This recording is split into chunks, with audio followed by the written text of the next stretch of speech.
The Valorian Empire had conquered 17 star systems in less than 100 years. Their warships were so many that they could block out the sun of any planet they chose to attack. Their soldiers numbered in the billions. Their name alone was enough to make entire civilizations drop to their knees and beg for mercy. No species had ever stood against them and survived. No world had ever refused their demands and lived to tell the story so. When their grand fleet emerged from hyperspace above Earth, on a quiet Tuesday morning in March, they expected the same thing they always got. They expected fear. They expected panic. They expected surrender. High Commander Zorath stood on the bridge of his massive dreadnought, the Eternal Dominion. He was 7 feet tall with gray skin that looked like stone. He had 4 yellow eyes that glowed in the dim light of the bridge. He had commanded the Imperial fleet for over 200 years, and he had never lost a single battle. He looked down at the blue planet rotating slowly beneath him and felt nothing but boredom. His intelligence officers had told him everything about this species. They called themselves humans. They had only discovered how to travel through space about 200 years ago. They had no colonies beyond their own solar system. Their weapons were primitive. Their ships were slow. Their population was mostly stuck on one single planet. By every measure the Empire used to judge civilizations, Earth was nothing. It was a tiny, weak, insignificant world that would fall within hours. Zorath turned to his communications officer. "Send the standard message. Give them 72 hours. The transmission was sent to every device on Earth that could receive it. Every television, every phone, every computer screen suddenly showed the same image. The face of High Commander Zorath appeared before billions of humans at the same moment. People of Earth, his voice boomed through speakers around the world. The Valorian Empire claims this system and everything in it. You will surrender your governments. You will surrender your militaries. You will surrender your freedom. You have 72 hours to accept these terms. If you refuse, we will destroy your species completely. There will be no second chance. There will be no mercy." The transmission ended. Zorath turned to his second-in-command, a younger Valorian named Kethis. "Prepare the occupation forces. This will be finished before the local star sets twice." Kethis nodded. "Yes, Commander. Though I wonder if we should simply destroy them now. Why waste resources on occupation?" Zorath shook his head. "Their planet has valuable minerals. Their population can serve as labor. Dead slaves produce nothing." On Earth, the reaction was exactly what Zorath expected. Panic spread across every continent. Stock markets crashed within minutes. People ran through the streets screaming. Churches and temples filled with those who wanted to pray. Governments tried to calm their citizens, but no one was listening. The sky was filled with alien warships, and everyone knew that the end had come. But not everyone was afraid. In New York City, the United Nations held an emergency meeting. Representatives from every country on Earth gathered in the Great Assembly Hall. They shouted at each other. They blamed each other. Some demanded immediate surrender. Others called for resistance. A few simply sat in silence, too shocked to speak. Secretary General Daniel Price stood at the podium and tried to bring order. He was 63 years old with gray hair and tired eyes. He had spent his whole life as a diplomat, solving problems through talk and compromise. But there was no way to compromise with an empire that wanted everything. "We must decide together," he said, his voice barely cutting through the noise. "Whatever we choose, we must choose as one species." "What choice do we have?" shouted the representative from France. "You saw their fleet. We cannot fight that." "Then we surrender and become slaves," said the representative from Brazil. "Is that what you want for your children?" The arguing grew louder. It seemed like no decision would ever be reached. Then the doors of the assembly hall opened, and an old woman walked in. Admiral Catherine Cole was 71 years old. She had retired from the United States Navy 10 years ago, but she still carried herself like she commanded the sea. Her white hair was pulled back tight. Her blue eyes were sharp and cold. She walked slowly, but every step had purpose. The room fell silent as she approached the podium. Daniel Price stepped aside without being asked. Catherine looked out at the assembled representatives. She had seen many things in her long life. She had commanded ships in 3 wars. She had watched friends die and enemies surrender. She had studied every battle in human history, from ancient times to modern days. And she knew one thing with absolute certainty. "Ladies and gentlemen," she said, her voice cutting through the hall like a knife, "I have spent my entire life preparing for war. I know what it means to face an enemy that is stronger than you. I know what it means to fight when there is no hope of winning. And I can tell you something that those aliens in the sky do not understand."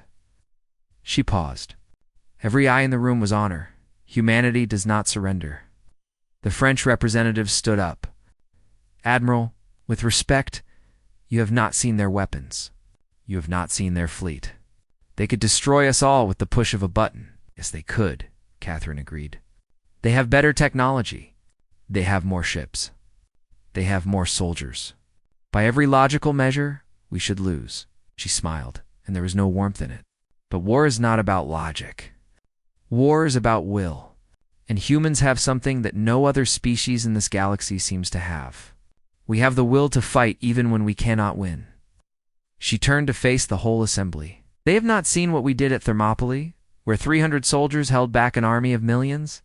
They have not seen Stalingrad, where we fought house to house in frozen ruins, rather than give up one more inch of ground. They have not seen the beaches of Normandy, where young men ran into certain death because freedom was worth dying for." Her voice rose, filling the hall. "These aliens think we are weak because we are small. They think we are primitive because our technology is young. They are wrong. We are the species that learned to make fire when we lived in caves. We are the species that crossed oceans in wooden boats. We are the species that split the atom and walked on the moon. We do not give up. We do not surrender. We fight." She looked at Daniel Price. "You asked what we should tell them?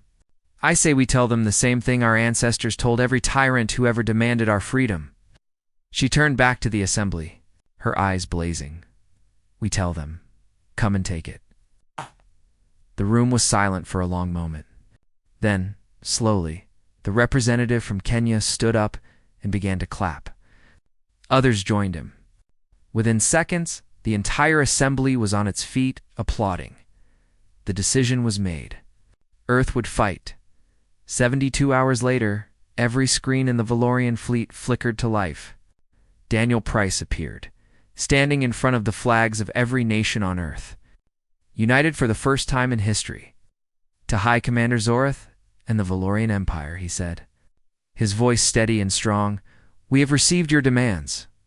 We have considered your terms. And we have made our choice." He leaned forward, his eyes hard as stone. "Come and take it."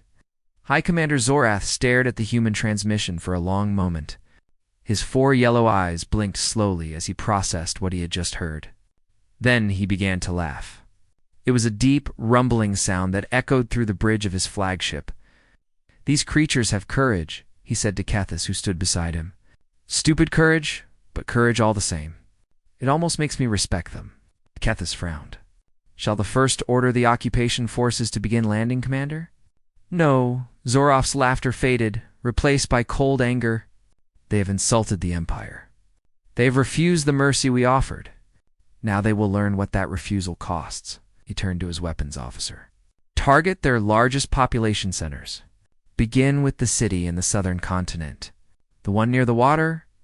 Buenos Aires, Commander." "Yes, destroyed." "Let them watch their people burn. Then they will understand." The first plasma lance fired at 3:47 in the morning, local time. The people of Buenos Aires were mostly sleeping when the sky turned white. The beam struck the center of the city with the force of 1,000 nuclear bombs. Buildings turned to ash in an instant. Streets melted into rivers of glass. 20 million people died before they even knew what was happening. The pillar of blue fire could be seen from space. It could be seen from neighboring countries. It lit up the night like a second sun. Around the world, humanity watched in horror. Millions of people fell to their knees and wept. Millions more screamed in rage. The aliens had not been bluffing. They had the power to destroy everything, and they were willing to use it. On the bridge of the Eternal Dominion. Zorath watched the destruction with satisfaction. Charge the second lance. Target the large city in the eastern continent, the one they call Beijing. Yes, Commander. Charging now. But the second shot never came. Deep beneath the Nevada desert, in a facility that did not exist on any map, a team of scientists and engineers had been working without sleep for 72 hours. They were exhausted. Their eyes were red. Their hands were shaking. But they had finished their work just in time. Dr. Samuel Grant was their leader. He was 55 years old with messy gray hair and glasses that were always sliding down his nose. He had spent 20 years developing weapons that most governments thought were too dangerous to ever build. Weapons that could tear holes in reality itself. Weapons that the military had locked away and tried to forget. Now those weapons were humanity's only chance. "The Prometheus array is ready," said his assistant, Lucy Brennan. She was young, only 28, but she was the smartest person Samuel had ever worked with. Her voice was steady, even though her hands were shaking. "All satellites are in position. Targeting systems are locked." Samuel looked at the screen in front of him. It showed the Valorian fleet in orbit, hundreds of massive warships hanging above the Earth like vultures. He found the ship that had destroyed Buenos Aires. He put his hand on the firing control. "May God forgive us for what we are about to do," he whispered. Then he pressed the button. The Prometheus array was a network of 12 satellites that had been secretly launched over the past decade. They were officially listed as weather monitoring equipment. In reality, each one contained a weapon that could generate a beam of focused antimatter. The most destructive force known to science, the beam struck the Valorian dreadnought that had killed 20 million people. For a single heartbeat, nothing seemed to happen. Then the ship simply stopped existing. It did not explode. It did not break apart.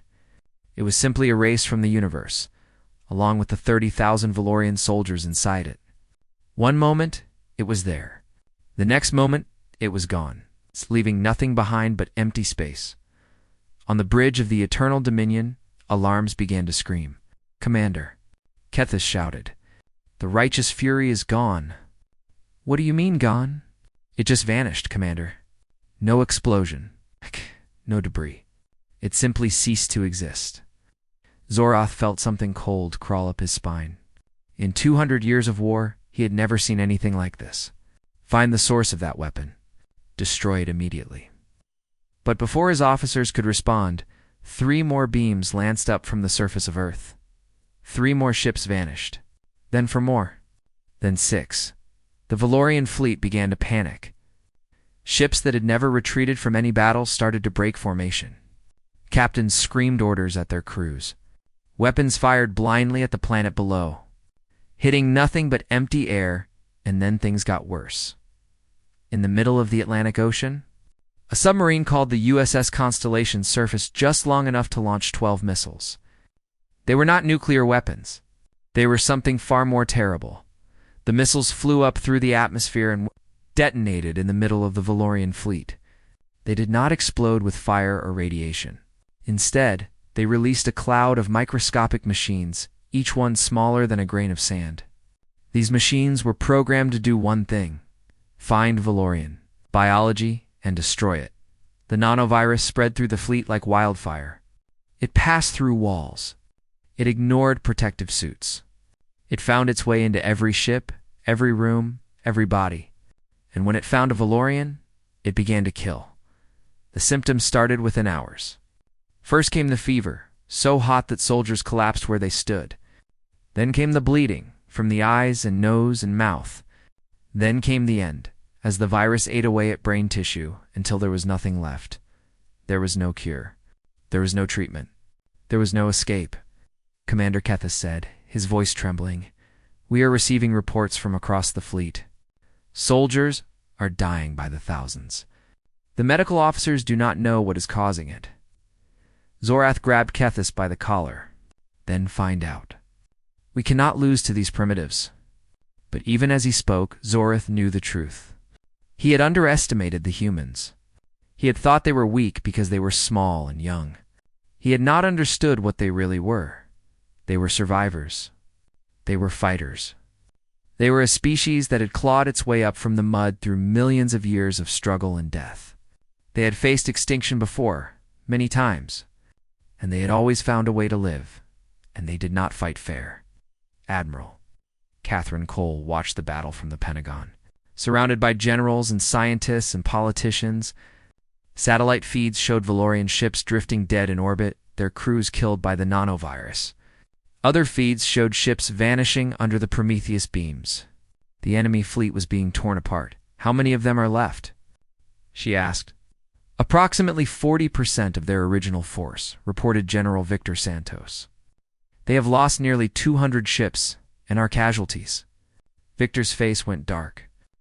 "Buenos Aires is gone, completely. Some coastal cities were hit by secondary bombardment before we disabled their weapons. Total human deaths estimated at 25 million. Catherine closed her eyes for a moment. 25 million people.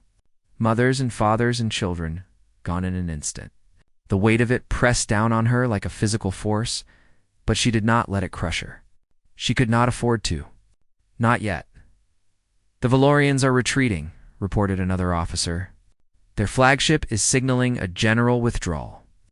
Catherine opened her eyes. On the main screen, she watched the Valorian fleet turn and run, limping away from Earth with less than half the ships they had arrived with. "Let them go," she said quietly. "We have won this battle. But the war is just beginning." She turned to face the room. "They will come back. With more ships, with new weapons, with the full might of their empire." Her voice was hard as iron. "We need to be ready. We need to build. We need to find allies. And we need to take this fight to them before they can recover." She looked out the window at the night sky. Where the last Valorian ships were disappearing into the darkness, they wanted to teach us the cost of defiance. Instead, we taught them the cost of attacking humanity. Now we need to make sure they never forget that lesson. The Valorian Empire did not accept defeat well. They had ruled the galaxy for 3,000 years. They had crushed 17 civilizations beneath their boots. The idea that they could lose to anyone was simply not possible in their minds. When High Commander Zorith returned to the Imperial capital with the broken remains of his fleet, he was summoned before Emperor Malachor himself. The throne room of the Empire was carved from the heart of a massive asteroid. It was a chamber so large that clouds formed near its ceiling.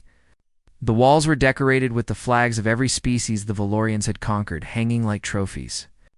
At the far end, on a throne made from the bones of dead kings, sat Emperor Malachor. Malachor was ancient, even by Valorian standards. He had ruled for over 1,000 years. His gray skin was cracked and weathered like old stone. His 4 eyes burned with cold yellow fire.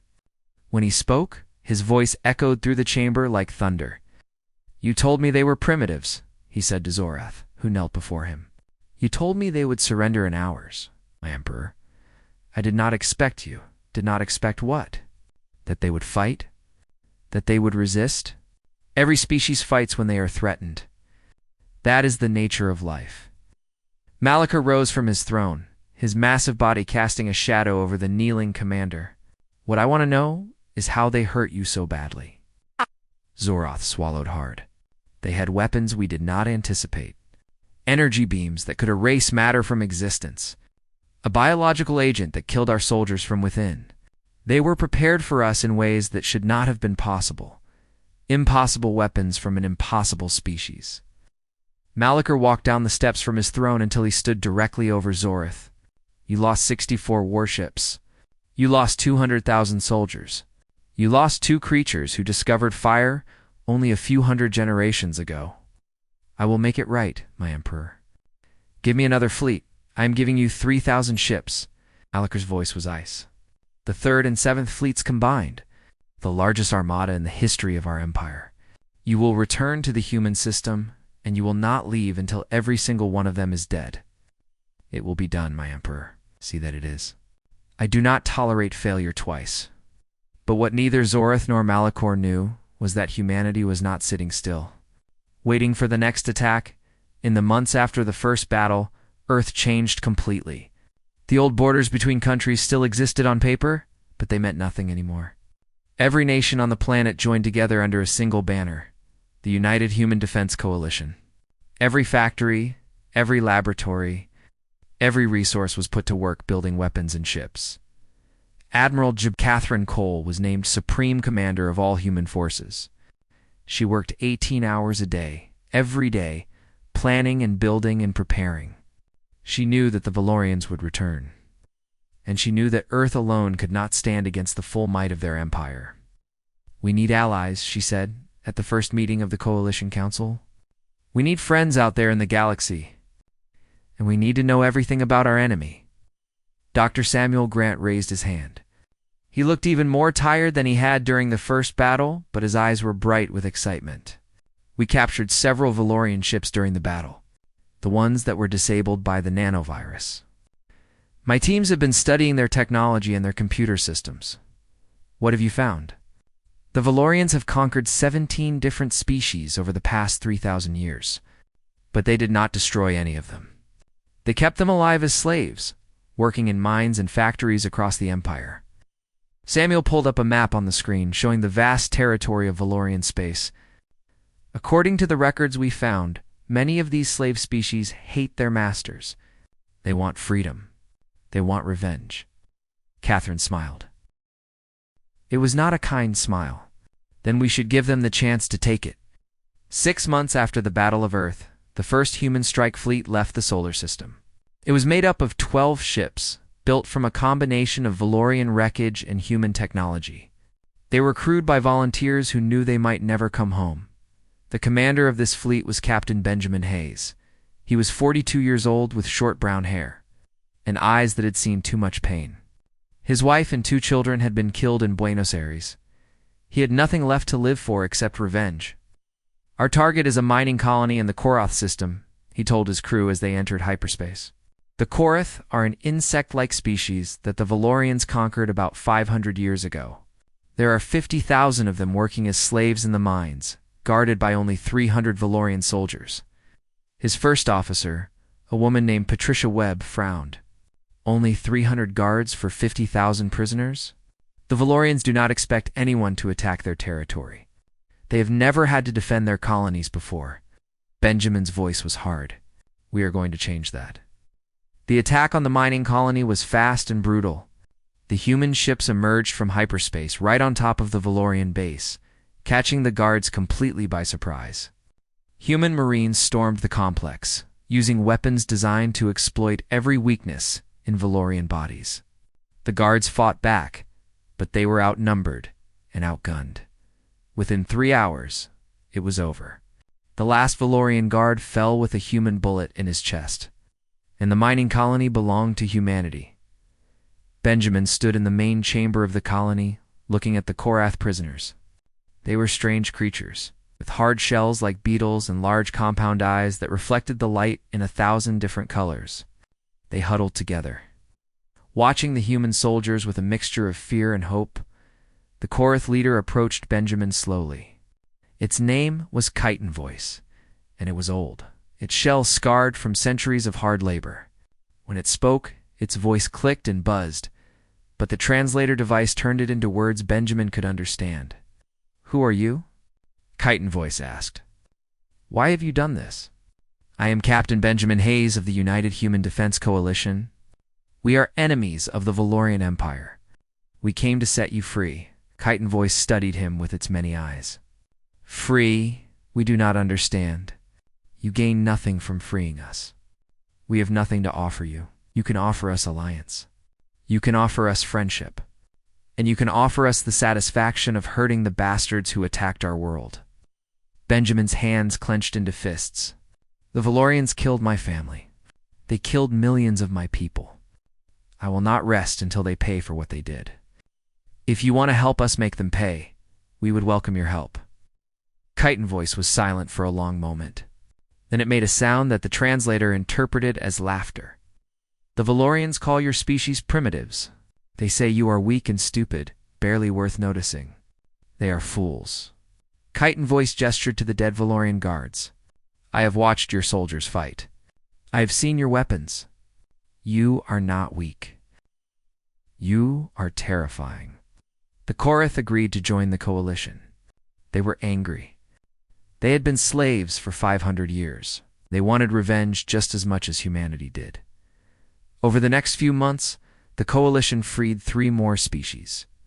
The Delorians were fish-like creatures who lived in underwater cities. The Synth were beings made of living crystal who communicated through vibrations. The Vorthi were furry mammals with 6 legs and sharp teeth. Each species had suffered under Valorian rule. Each species hated their masters, and each species was eager to fight. By the time the Valorian armada finished gathering, humanity was no longer alone. The coalition had grown to include 5 species, with more joining every month. They had ships and soldiers and weapons. They had intelligence about Valorian weaknesses. And they had something that the Empire had never faced before. They had Hope Admiral. Catherine Cole looked at the reports from across coalition space and allowed herself a small smile. The enemy was coming with 3,000 ships. It was the largest fleet in galactic history. By all rights, they should be terrified. But Catherine was not afraid. She had seen what humanity could do when pushed to the wall. She had seen ordinary people become heroes. She had seen a species that refused to surrender, no matter the odds. The Valorians were about to learn that lesson all over again. "Let them come," she said quietly. "We will be ready." 3,000 warships emerged from hyperspace at the edge of the solar system. It was the largest fleet that had ever been assembled in the history of the Valorian Empire. Each ship was a weapon of destruction, carrying soldiers and guns and bombs. Together, they had enough firepower to turn every planet in the system into dust. High Commander Zorath stood on the bridge of his new flagship, the Eternal Vengeance. It was twice the size of his old ship, with weapons that could crack a moon in half. He looked out at the human system and felt confident. This time, there would be no mistakes. This time, there would be no survivors. "All ships begin advance," he ordered. "No prisoners. Kill them all." The fleet moved forward, a wall of death spreading across the darkness of space. But almost immediately, things began to go wrong. The first ships to die were the scouts. They flew ahead of the main fleet, searching for threats. They found them. Billions of mines had been hidden throughout the outer system. Floating in the asteroid belt, hiding near the moons of Jupiter and Saturn, each mine was small, but each one carried a warhead designed to cut through Valorian shields. Ships began to explode. 1 at first, then 5, then 20. The mines were everywhere, and no matter how hard the Valorians tried to clear them, more kept appearing. "Push through!" Zorath shouted. "Accept the losses and push through." The fleet obeyed, but the mines had slowed them down. And that gave humanity time to launch the second wave of defenses. Drones came next. Millions of them swarming out from hidden bases on distant moons. They were small and fast, almost impossible to hit. They carried no pilots, just simple computers that told them to find Valorian engines and destroy them. Ship after ship found itself crippled, unable to move, left behind as the fleet continued forward. Zorath watched his forces shrink with growing fury. He had already lost nearly 300 ships, and he had not even reached Earth yet. But he refused to turn back. He had been humiliated once before. He would not be humiliated again. "Continue the advance," he growled. "Their tricks cannot last forever." He was right. Eventually, the mines ran out. Eventually, the drones stopped coming. The Valorian fleet emerged from the gauntlet battered but still strong, still numbering over 2,000 ships. They approached Earth, ready to burn it to ash. But Earth was not undeft. The coalition fleet was waiting for them. It was not as large as the Valorian armada, perhaps 1,000 ships in total. But it was not made up of humans alone. Alongside the human vessels flew the ships of the Korath, their hulls painted with symbols of vengeance. The Delorian cruisers glided through space like silver fish. The crystalline vessels of the synth glowed with inner light. The Vorthi frigates bristled with weapons. Admiral Catherine Cole stood on the bridge of the coalition flagship. It's the spirit of defiance. She was 82 years old now, her hair pure white, her body frail. But her mind was still sharp, and her voice was still strong. "Open a channel to all coalition forces," she said. Her face appeared on every ship in the fleet. Human and alien alike looked at her and waited. "This is Admiral Cole. We all knew this day would come. We knew they would return with everything they had, and we prepared." She paused, letting her words sink in. "Today, we show them that Earth does not stand alone. Today, we show them that freedom is not given freely. It must be fought for. It must be taken." Her voice hardened like steel. "Today we make them pay for Buenos Aires. Today we make them pay for every slave they ever took. Today we make them pay for 3,000 years of tyranny." All ships engaged the enemy. Battle began. It was the largest naval battle in the history of the galaxy. Ships clashed across millions of kilometers, filling space with fire and death. Valorian dreadnoughts traded volleys with human battleships. Korath assault craft flew straight at enemy vessels and crashed into them on purpose, sacrificing themselves to take the enemy down. Delorian submarines hid in the ice moons of Jupiter and ambushed Valorian supply ships. For 3 days, the battle raged without pause. Neither side could gain an advantage. For every coalition ship that fell, 2 Valorian ships went with it. But the Valorians had more ships to lose, and slowly, inch by inch, they pushed forward. On the second day, the coalition line began to break. Ships that had been fighting for 48 hours without rest started to make mistakes. Gaps appeared in the formation. The Valorians pushed through, heading straight for Earth. Admiral Cole watched the tactical display with tired eyes. She had not slept since the battle began. She knew that her fleet was being overwhelmed. She knew that the enemy would reach Earth within hours, but she also knew something the Valorians did not. "All ships fall back to secondary positions," she ordered. "Let them through." Kethis, who was now commanding a wing of the Valorian fleet, reported the news to Zoreth with excitement. "Commander, the enemy is retreating. We have broken their line." Zorath allowed himself a smile. "Blast. All ships proceed to Earth orbit. Begin bombardment immediately." The Valorian fleet surged forward, eager to finish what they had started. They broke through the last coalition defenses and took up positions above Earth. Weapons charged. Targeting systems locked onto cities below, and then the moon opened fire. The weapon was called the Hammer of Humanity. It had taken 2 years to build, hidden deep within the lunar surface. It was a massive particle accelerator, miles long, capable of generating a beam of pure energy more powerful than anything the Valorians had ever seen. General Victor Santos gave the order from the Lunar Command Center. "Target the enemy flagship. Fire." The beam struck the Eternal Vengeance with the force of a dying star. The ship did not explode. It was simply torn apart, molecule by molecule, until nothing remained but scattered atoms. High Commander Zorith, who had conquered a dozen worlds, who had killed millions of innocents, who had believed himself invincible, died in an instant. He never even saw the beam coming. The Valorian fleet stared in shock at the space where their commander had been. Then the hammer fired again, and again, and again. Ship after ship vanished. The Valorian formation fell apart completely. Captains who had never retreated from any battle turned their ships and ran. They had come to destroy Earth, and instead they were being destroyed themselves. The coalition fleet attacked. Fresh ships that had been held in reserve swarmed the fleeing enemy. Korath warriors screamed battle cries that echoed across radio frequencies. Human pilots pushed their vessels to the breaking point, determined not to let a single enemy escape. By the time the last Valorian ship disappeared into hyperspace, the enemy had lost nearly 2,000 vessels. The debris of their fleet filled orbit around Earth, a graveyard of broken ambition.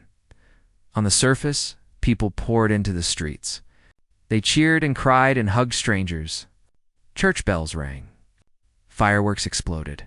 For the second time, humanity had faced the might of the Valorian Empire and survived.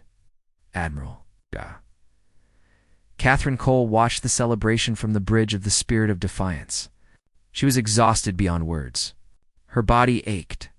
Her eyes could barely stay open, but she did not allow herself to rest. Not yet, She called a meeting of all coalition commanders. Humans and aliens alike gathered in the flagship's conference room, their faces showing the same mixture of relief and determination. "We have won a great victory," Catherine said. "But the war is not over. The Empire still has thousands of ships. They still have billions of soldiers. If we stop now, if we rest on what we have achieved, they will rebuild. They will return. And next time, they might win." She looked around the room, meeting every eye. "We must take the fight to them. We must push into their territory, free their slaves, destroy their fleets. We must not stop until we stand in the Emperor's throne room and show the galaxy that tyranny will no longer be tolerated." Captain Benjamin Hayes, who had led a squadron of fighters through the worst of the battle, spoke up. "When do we start?" Catherine smiled. It was the smile of a wolf who had finally cornered her prey. Immediately, the Valorian Empire had never known defeat. For 3,000 years, they had expanded across the galaxy, taking what they wanted, crushing anyone who stood in their way. The idea that they could be beaten was foreign to them. They had no word for surrender in their language because they had never needed one. But now, for the first time, they were learning what it meant to lose. In the year after the siege of Earth, the coalition pushed deep into Imperial territory. System after system fell to the advancing fleets. Human ships led the way, followed by the vessels of 5 allied species. Wherever they went, they found slaves eager to be freed and willing to fight. Emperor Malachar watched his empire crumble from his throne room. Reports came in every day, each one worse than the last. The Korath system had fallen. The Delorian homeworld had been liberated. The Synth were manufacturing weapons for the coalition. The Vorthi were leading raids against Imperial supply lines. And always, at the front of every battle, were the humans. How is this possible? Malachar demanded of his advisors. They were nothing. A single species on a single world. They had no fleet, no empire, no experience. How can they be destroying us? None of his advisors had an answer. The truth was too terrible to speak out loud. The Empire had grown soft. They had conquered so easily for so long that they had forgotten what it meant to fight a real enemy. They had believed their own stories about being invincible, but humanity had never believed those stories. They had looked at the Empire and seen bullies. They had seen tyrants. They had seen everything that humans had been fighting against since the beginning of their history, and they had refused to bow. The final battle came at Valoria Prime, the heart of the Empire itself. The coalition fleet arrived in overwhelming force. 3,000 ships filled the sky above the Valorian homeworld, a mirror image of the armada that had once threatened Earth. But this fleet flew the flags of a dozen species, all united in a single cause. Admiral Catherine Cole looked at the enemy planet through the viewport of the Spirit of Defiance. She was 83 years old now. The doctors had told her she should be in a hospital, not commanding a fleet. But she had refused to stay behind. She had started this war, and she intended to see it end. What defenses do they have? She asked Captain Benjamin Hayes, who now served as her second-in-command, checked his displays. A few hundred ships, mostly old vessels. Some civilian craft that have been converted to military use. The Emperor's personal guard, about 50 ships. That is all. That is all, Catherine repeated softly. 3 years ago, a Valorian fleet of 300 ships had seemed like the end of the world. Now, it was barely worth noticing. She opened a channel to the Imperial Palace. Emperor Malachar's face appeared on her screen. He looked old and tired, his yellow eyes dim, his gray skin cracked and brittle. He did not look like the ruler of a galaxy-spanning empire. He looked like a defeated old man. "Admiral Cole," he said, "have you come to gloat?" "I've come to offer you a choice, Emperor." Catherine's voice was calm and steady. "You can surrender unconditionally. Free all the species you have enslaved. Submit your government to coalition oversight. Accept responsibility for your crimes. And if we refuse, then we will burn your world the same way you burned Buenos Aires. 20 million of my people died in that attack. We have not forgotten." Malachar was silent for a long moment. Catherine could see the conflict in his eyes. Pride warred with fear. Stubbornness warred with common sense. For 1,000 years he had ruled without question. Surrender was unthinkable, but so was the destruction of his people. "What happens to my people if we surrender?" he finally asked. "Will you exterminate us? Will you do to us what we did to others?" "No," Catherine shook her head. "We are not like you. Your people will be treated fairly. They will face justice for their crimes, but they will not be destroyed. The guilty will be punished. The innocent will be allowed to live in peace." "How do I know you speak the truth?" "Because that is who we are." Catherine leaned forward slightly. "We could have used our weapons to wipe out your entire species after the first battle. We chose not to. We could have killed your soldiers instead of capturing them. We chose to take prisoners. We are capable of great destruction, but we are also capable of mercy. That is what separates us from you." Malachar closed his eyes. When he opened them again, there was something that looked like relief in their depths. "I accept your terms. The Valorian Empire surrenders unconditionally." The war was over. In the months that followed, the galaxy changed completely. The slave species were freed and given back their homeworlds. The Koroth returned to their ancient forests. The Delorians rebuilt their underwater cities. The synth sang songs of freedom that echoed across space. The Valorians were stripped of their military, confined to their home system. Coalition peacekeepers patrolled their borders, making sure they never threatened anyone again. The guilty were tried for their crimes. Some were imprisoned. A few were executed. Most were simply watched and contained in humanity. The species that had been called primitives became the leaders of a new galactic order. On Earth, they built a memorial for the fallen. It stood in the crater where Buenos Aires had once been, a towering structure of white stone that reached toward the sky. On its walls were carved the names of every person who had died in the war. There were millions of names, written in small letters that covered every surface. At the base of the memorial was a simple inscription. They demanded our surrender. We gave them their defeat. Admiral Catherine Cole attended the dedication ceremony. She was weak now, barely able to stand, supported by Benjamin Hayes on one side and Dr. Samuel Grant on the other, but she insisted on speaking. "When the Valorians first appeared in our sky," she said, her voice carried by speakers to the millions who had gathered, "they thought they knew what we were. They saw a young species. They saw primitive technology. They saw easy prey." She paused, gathering her strength. They were wrong. She looked up at the memorial, at the countless names of the dead. They did not know what humanity is. They did not know about the fire we carry inside us. The fire that drove us down from the trees and across the oceans and up to the stars. The fire that makes us stand up when we are knocked down. The fire that makes us fight when all hope is lost. Her voice grew stronger, fueled by emotion. "We are not a species that surrenders. We are not a species that gives up. We are the people who split the atom and walked on the moon. We are the people who survived ice ages and plagues and wars. We are the people who look at the impossible and say, 'Watch me.'" She turned to face the crowd, her eyes blazing with the same fire she had shown in the United Nations 3 years ago. "The galaxy will remember what happened here. They will remember that a small species on a small planet stood against the greatest empire ever known and won.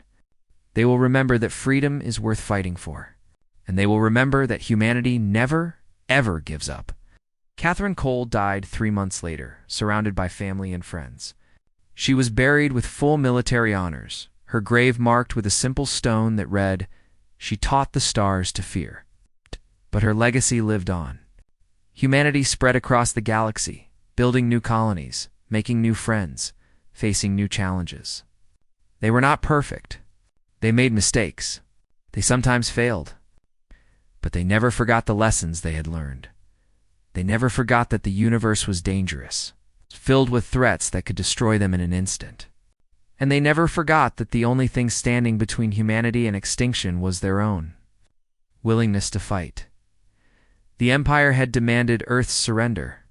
They had threatened to wipe out every man, woman, and child on the planet. They had believed that their power made them invincible, they had been wrong in the end. It was not weapons or technology that defeated the Valorian Empire. It was something much simpler. It was the human spirit, the refusal to accept defeat. It's the willingness to sacrifice everything for freedom. That spirit had carried humanity from caves to the stars. It had turned a primitive species into the leader of a galactic coalition. It had brought down an empire that had ruled for 3,000 years. And as long as that spirit survived, humanity would survive too. No matter what the universe threw at them. No matter how powerful the enemy, no matter how hopeless the odds, humanity would fight. Humanity would endure. Humanity would win. Because that was who they were. That was who they would always be.